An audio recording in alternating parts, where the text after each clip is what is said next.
The unusual looks from my stepfather. The overly caring gestures. It seemed like he was deliberately trying to make physical contact with me. I was very confused. What should I do now? The Secret in the Woods story. Mia Carter sat on the front steps of her house, watching the distant tree line of the dense Oregon forest. The evening air was cool, filled with the scent of pine and damp earth. The town of Redwood Hollow was quiet, just as it always was after sunset. The neighbors had retreated into their homes, the streetlights flickering on, casting long shadows across the empty sidewalks. Her mother, Jessica Carter, had just left for her night shift at the local hospital. That meant Mia was alone with Richard Evans, her stepfather, the man everyone in town admired, but the one person who made her skin crawl. Richard was the perfect man on paper. He was charming, well-spoken, and generous, running a chain of successful businesses that provided jobs for many families in Redwood Hollow. He was a regular at charity events, donating large sums to schools, shelters, and local parks. To the outside world, he was a saint. But Mia knew better. She had noticed the small things first. The way his hand lingered on her shoulder too long. The way he sometimes stood too close behind her when she was washing dishes. His breath warm on her neck. The way his compliments about her, growing up so beautifully, felt more like warnings than praises. At first, she had tried to rationalize it. Maybe she was imagining things. Maybe Richard was just being kind, and she was overreacting. After all, her mother was happier than she had been in years. Before Richard came into their lives, Jessica had struggled as a single mother, juggling long hours at the hospital while barely making ends meet.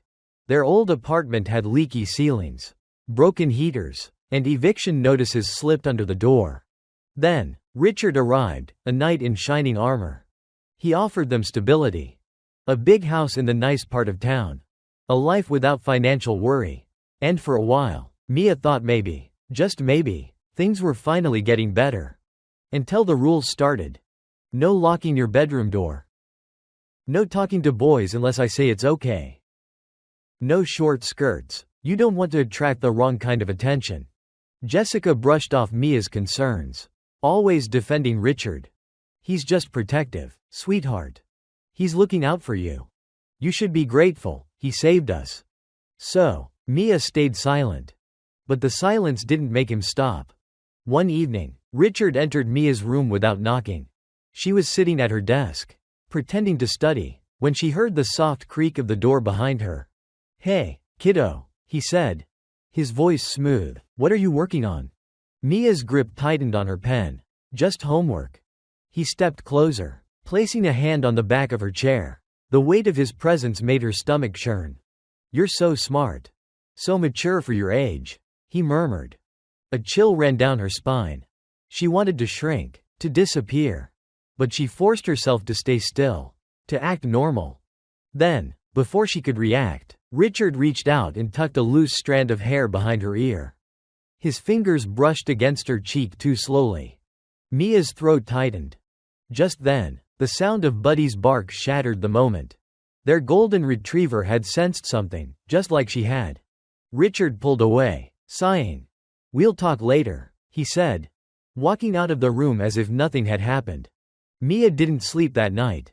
She couldn't. And deep down, she knew, this wasn't the end. This was just the beginning. Days passed, but Richard didn't stop. His touches were always subtle, calculated. A hand on her lower back as she passed him in the hallway. Fingers grazing her wrist when he handed her something. His eyes always watching her. Then came the final straw. One night, as Mia was brushing her teeth, she overheard Richard talking to her mother outside her bedroom door. "She's getting older, Jessica," he said, his tone light, almost casual. "I think it's time we start setting stricter boundaries." Mia's hand froze mid-motion. Jessica sighed. "Richard, she's 15. She's not doing anything wrong." "I know, but the world is a dangerous place. We need to keep her safe." A pause. Then, Jessica spoke, softer this time. "I know you mean well. You've been so good to us." Mia clenched her jaw, anger and fear twisting inside her. Richard was winning. He was gaining control over her life piece by piece. And no one saw it but her. That night, for the first time, she pushed her dresser against her door before going to sleep. Just in case. A week later, her mother had another night shift. Richard and Mia were alone again.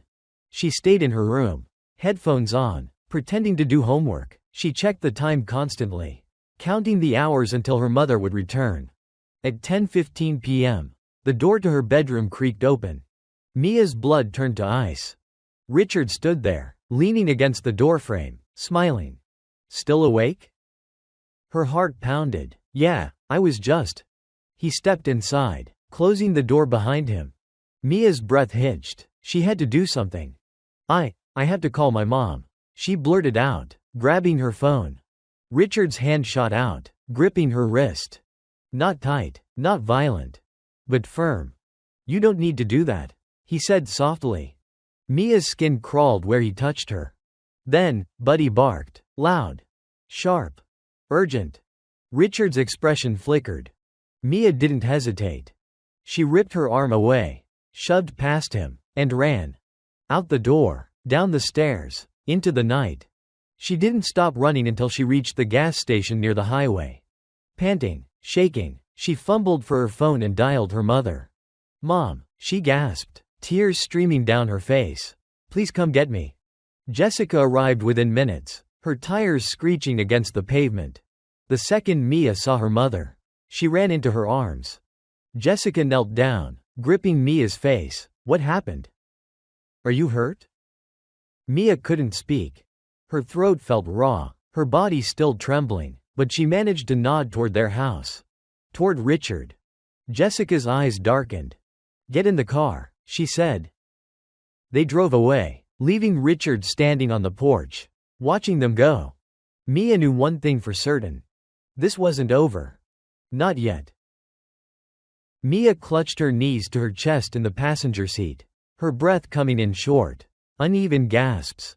The gas station's fluorescent lights flickered overhead, casting an eerie glow on the nearly empty parking lot.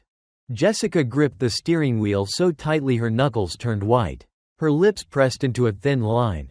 Start from the beginning, her mother said, her voice firm but shaking slightly. Mia swallowed hard, trying to force the words out. Richard, he came into my room. He grabbed my wrist. He wouldn't let go. Jessica's jaw tightened. Did he hurt you? Mia shook her head quickly. Not physically.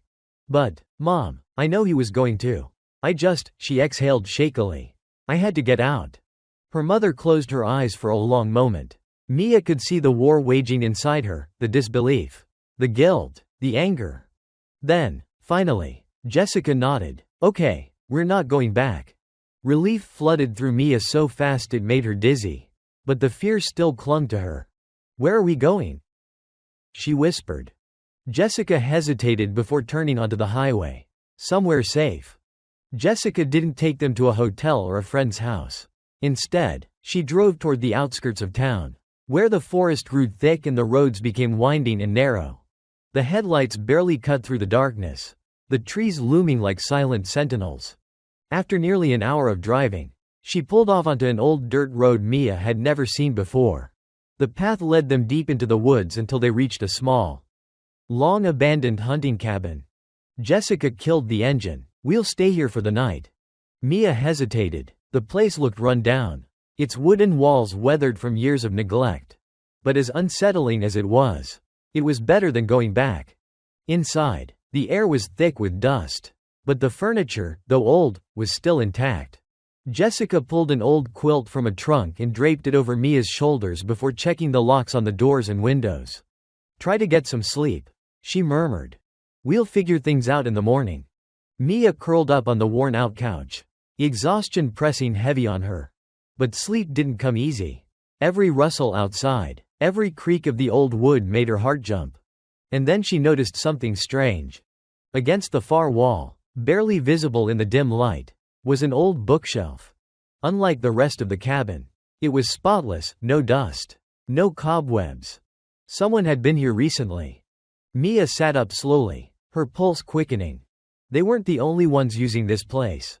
Mia approached the bookshelf cautiously. running her fingers along the edges.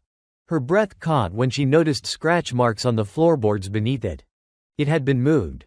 She pressed her weight against it, and with a low groan, the shelf slid a few inches to the side, revealing a small hidden compartment in the wall. Inside, there was a metal lockbox.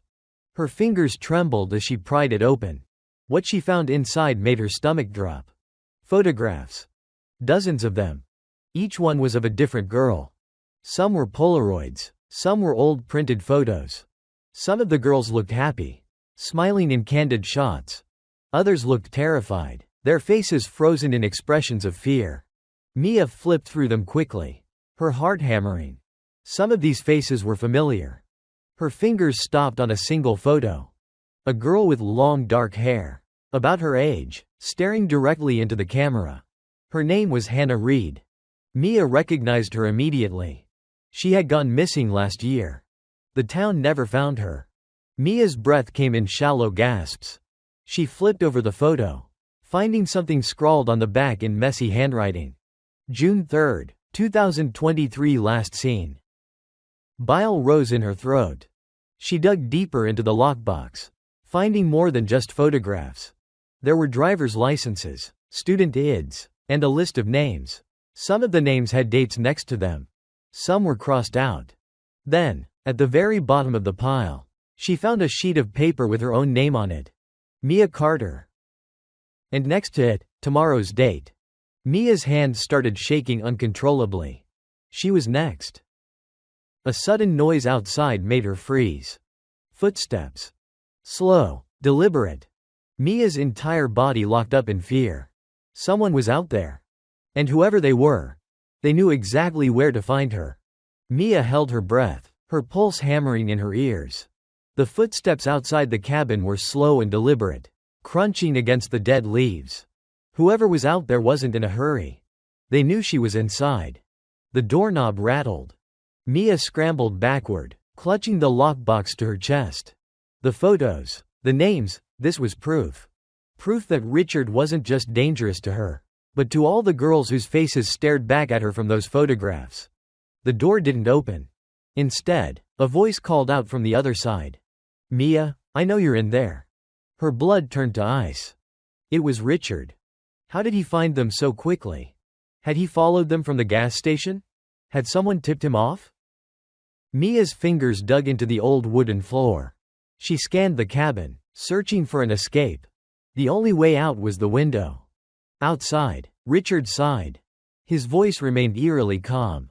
You know, sweetheart, running away like this, it's reckless. Your mother is worried sick about you. Liar. Mia bit her lip to keep from making a sound. She knew he was playing his usual game, spinning lies, manipulating, making himself look like the victim. Come on now. Open the door, and we'll go home. No one needs to get hurt.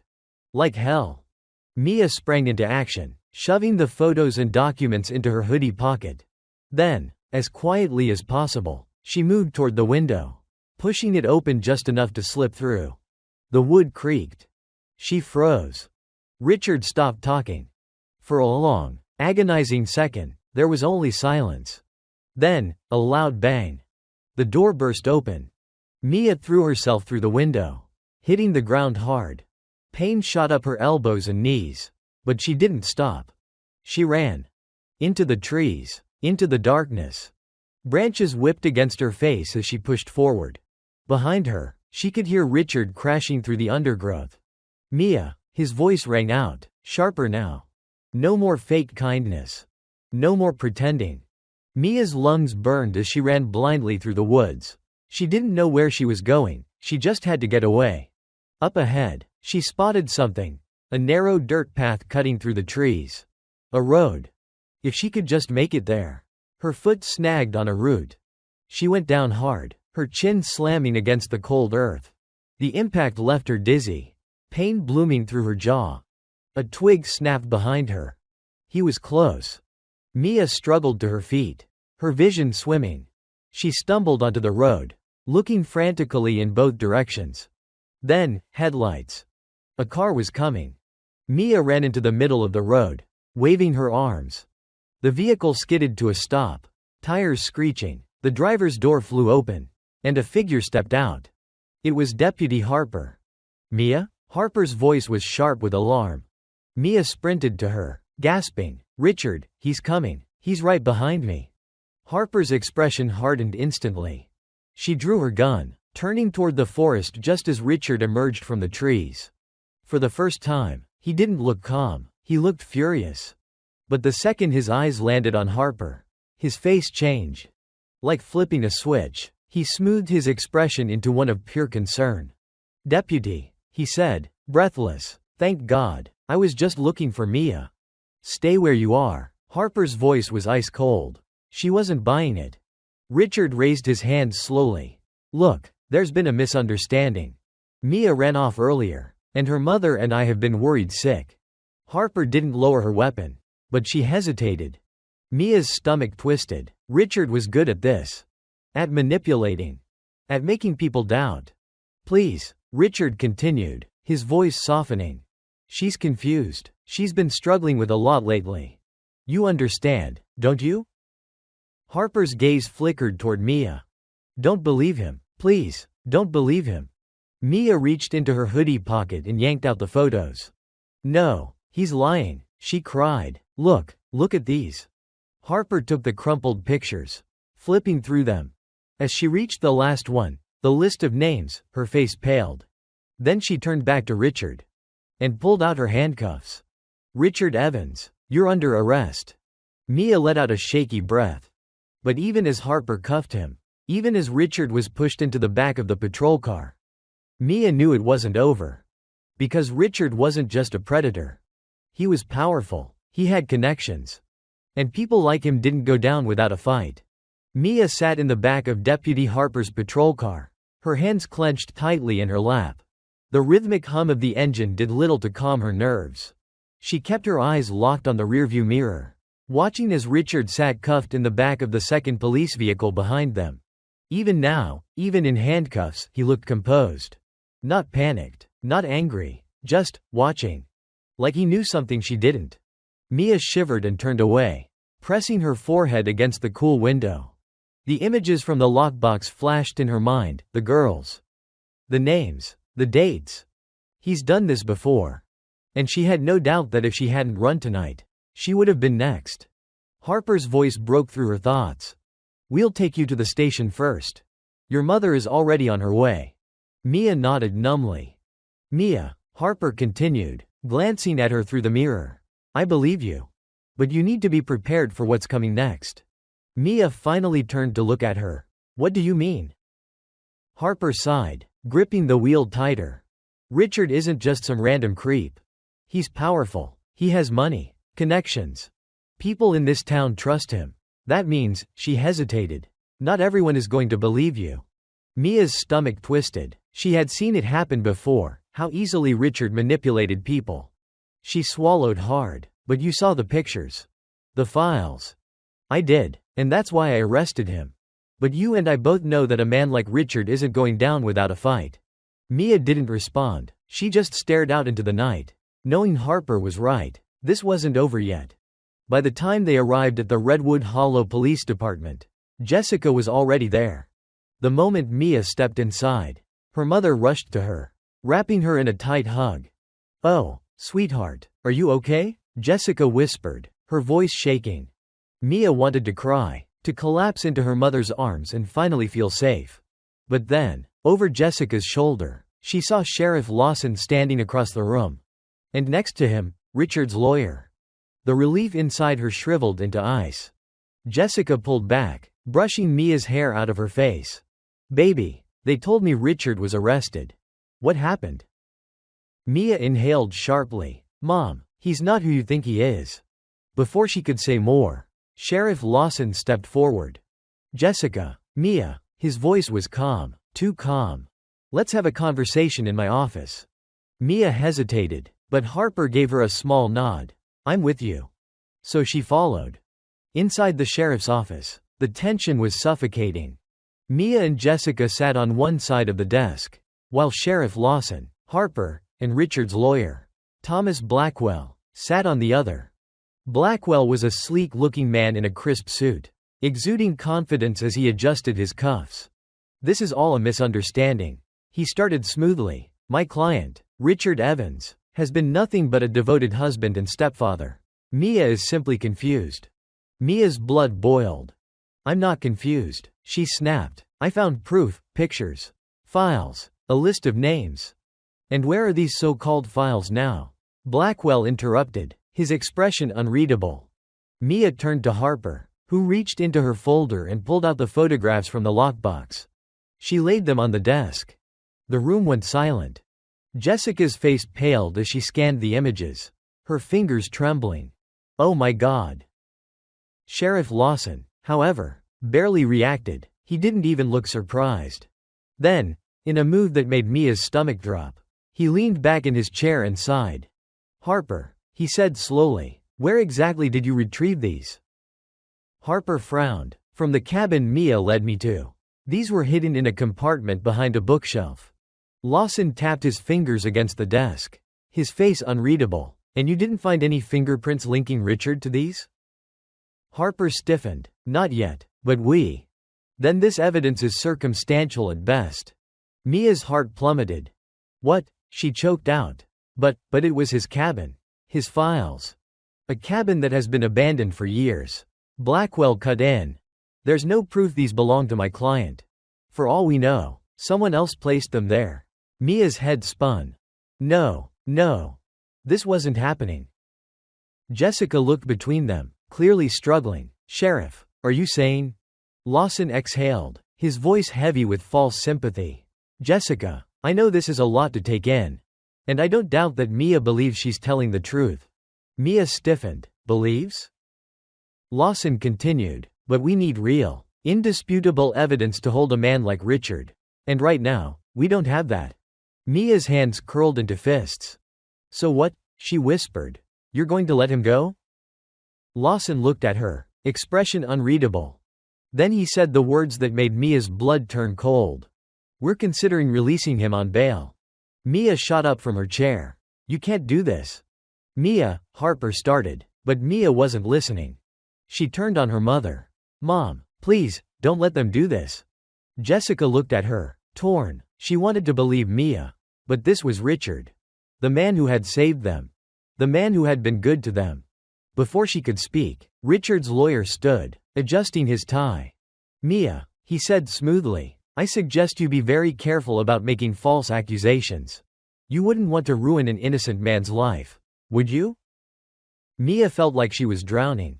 They were gaslighting her, twisting the truth. And worst of all? Richard sat there, smirking. He knew. He knew that his money, his power, it was working. Mia's breath came in short, uneven gasps. She had to stop this. She had to find something undeniable. Harper stood abruptly. "Sheriff, I'd like a word with Mia alone." Lawson hesitated, but then nodded. Harper led Mia out of the office, down a quiet hallway. When they were alone, she turned to her. "Listen to me, Mia," she said in a low voice. "They might release him, but that doesn't mean we've lost. We just need something stronger." Mia's hands shook. "What if we don't find it in time?" Harper hesitated. Then she reached into her pocket and handed Mia a USB drive. "This is footage from Richard's security cameras." Mia's heart skipped a beat. "From inside the house?" she whispered. Harper nodded. "Yes, and there's a chance, just a chance, it caught something we can use." Mia clutched the USB tightly. This was it, their last chance. Because if Richard walked free, she wouldn't be safe. And neither would the next girl. Mia clutched the USB drive so tightly her knuckles turned white. It felt small and insignificant in her palm. Yet she knew, this could be the thing that finally exposed Richard. Deputy Harper leaned in. "Take this home. Watch it. If there's anything on there that can prove Richard's guilt, we'll use it to make sure he never walks free again." Mia nodded, swallowing hard. "But be careful," Harper warned. "If he finds out you have this, he won't stop." Mia's stomach twisted. She knew Harper was right. If Richard had been willing to chase her into the woods, what would he do if he realized she had the one thing that could destroy him? She had no choice. She had to find out what was on that drive. Mia sat in her bedroom, her laptop screen casting an eerie glow on her face. Jessica had fallen asleep in the next room, exhausted from the emotional turmoil of the night. Mia hesitated, glancing toward the door, then plugged the USB into her laptop. The files loaded instantly, weeks worth of footage. Her fingers trembled as she clicked through the timestamps. Most of the clips were normal: Richard walking through the house, talking on the phone, eating dinner. But then, she found something that made her blood run cold. It was from a week ago. Mia clicked play. The video showed Richard standing in front of her bedroom door late at night. He reached for the doorknob, but he didn't open it. Instead, he just stood there, listening. For nearly 5 minutes. Mia's hands shook as she skipped ahead. Another night. Another video. This time, Richard did enter. He stood at the foot of her bed, watching her sleep. Mia jerked back from the screen, her stomach lurching. He had been in her room, watching her, while she slept. She forced herself to keep going. There had to be more. Something undeniable. And then, she found it. The clip was from the night Hannah Reed had gone missing. Mia clicked play, heart pounding. The grainy footage showed Richard dragging Hannah through the back door of his house.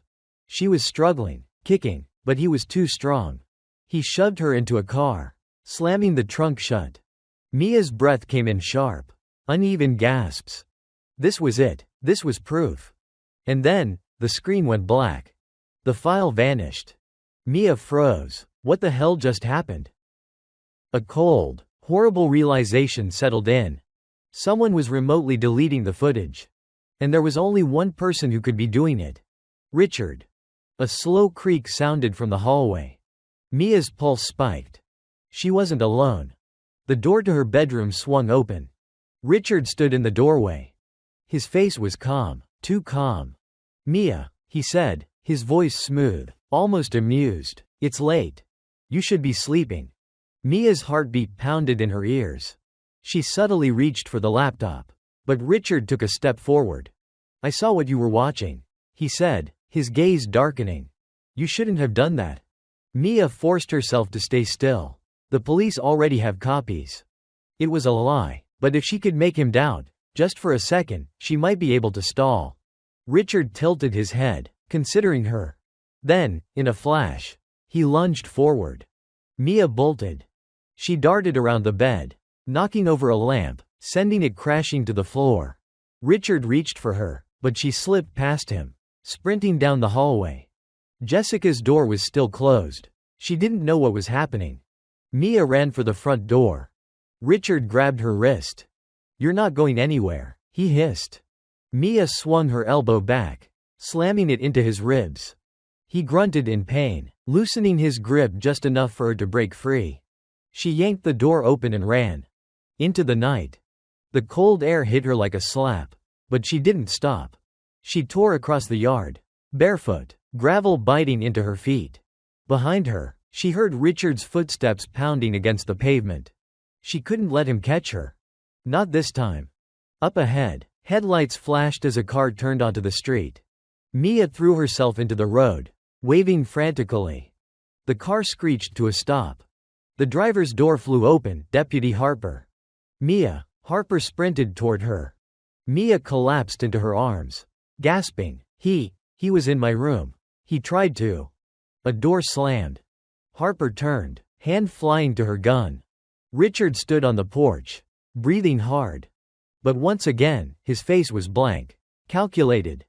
"Deputy," he called out smoothly, "there's been a misunderstanding." Harper raised her weapon. "Don't move, Richard." He didn't. Instead, he let out a slow breath and raised his hands. "You can't arrest me without evidence," he said simply. Mia's breath hitched. He was right. The footage was gone. But then, her laptop beeped. A single notification flashed across the screen. "File recovery complete." Mia's eyes widened. The footage, it was back. She lifted the laptop toward Harper, her voice shaking. "He took Hannah. It's all here." Harper's jaw tightened. She turned back to Richard, stepping forward. "Richard Evans," she said coldly, "you're under arrest. This time, for good." The next morning, the entire town knew the truth. News crews swarmed Redwood Hollow. Richard's mugshot was plastered across every screen. Serial abductor arrested, evidence uncovered. More survivors came forward. Girls who had been afraid to speak. Families who had given up hope. And for the first time in years, they were finally heard. Mia and Jessica packed their bags. "Are you sure about this?" Jessica asked. Mia looked out the window. The trees stood tall, the forest no longer terrifying.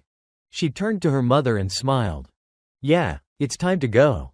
They left Redwood Hollow behind. But Mia knew, her story wasn't over. She wasn't just a survivor. She was going to make sure no girl ever had to run like she did. And Richard? He would never hurt anyone again. The news spread through Redwood Hollow like wildfire. By the time the sun rose, Richard Evans was no longer a respected businessman.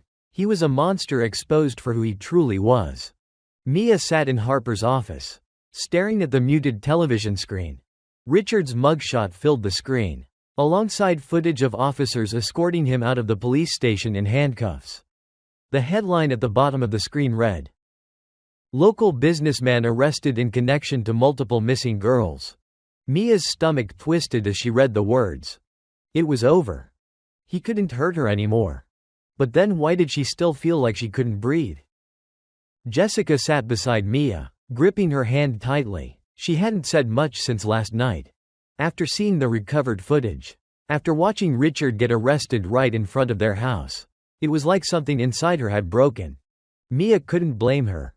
For years, her mother had trusted Richard, loved him, defended him.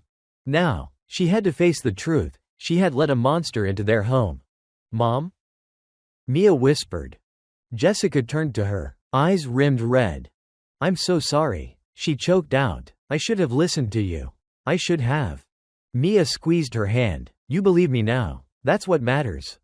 Jessica nodded, but the guilt in her eyes didn't fade. Mia knew that it would take time. For both of them.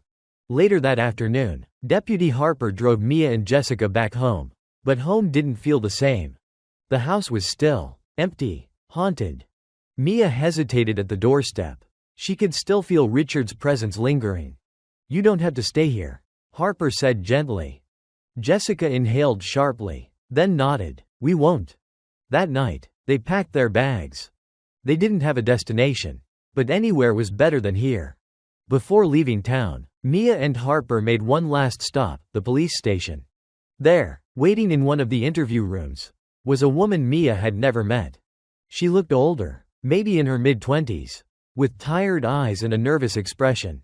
Harper placed a comforting hand on the woman's shoulder. "Mia, this is Allison Brooks. She was one of Richard's first victims. She wanted to meet you." Mia's breath caught. Allison swallowed hard.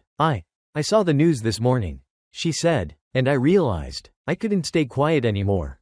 Mia nodded, her chest tightening. For so long, she had felt alone. Like she was the only one. But now, sitting across from Allison, she realized she wasn't. Neither of them were. And maybe that was the most powerful thing of all. Months passed. Mia and her mother had moved to a new town. A fresh start. But she followed every update on the case. More women came forward. More evidence surfaced. The town of Redwood Hollow had once admired Richard Evans. Now, they despised him. The trial lasted weeks. Richard's lawyers tried every trick in the book, painting Mia as a troubled teen. Claiming the footage was fabricated. Arguing that the evidence was circumstantial. But the truth was undeniable. And when the verdict came in, Mia was there. She sat in the courtroom, Jessica gripping her hand, as the judge spoke the words she had been waiting to hear. "We, the jury, find the defendant guilty on all charges." A hush fell over the room. Mia let out a shaky breath. A weight she hadn't realized she was carrying finally lifting. Richard barely reacted. He just sat there, face blank, as if he still couldn't believe he had lost. But he had. And Mia? She had won. Mia stood outside a women's shelter, staring up at the worn-out brick building. She had been thinking about this day for weeks. Finally, she took a deep breath and stepped inside. A receptionist greeted her warmly. "Can I help you?" Mia nodded. "I was told there's a girl here. Her name is Lily?" The woman smiled softly. She's in the common room. Are you family? Mia hesitated, then said, something like that. She was led down a hallway to a small, cozy room filled with couches and bookshelves. A girl, maybe 13 or 14, sat in the corner, curled up with a book. Mia's heart clenched. She had read the story in the news. Lily had run away from home after experiencing the same nightmare Mia had lived through. She had nowhere to go. No one to believe her. Until now. Mia took a slow breath and approached. Lily looked up, wary. Mia knelt beside her and said the same words she wished someone had said to her. You are not alone. The girl's eyes filled with tears. And Mia realized, this was her purpose now. She wasn't just a survivor. She was here to help others survive too. Mia walked outside, feeling the warm breeze against her face. The sky stretched wide and open above her. She reached into her pocket, pulling out the last thing she had kept from Redwood Hollow, a small silver key. The key to the cabin. The place where she had discovered the truth. She held it tightly for a moment, then turned to the nearest storm drain and dropped it in. The past no longer had a hold on her.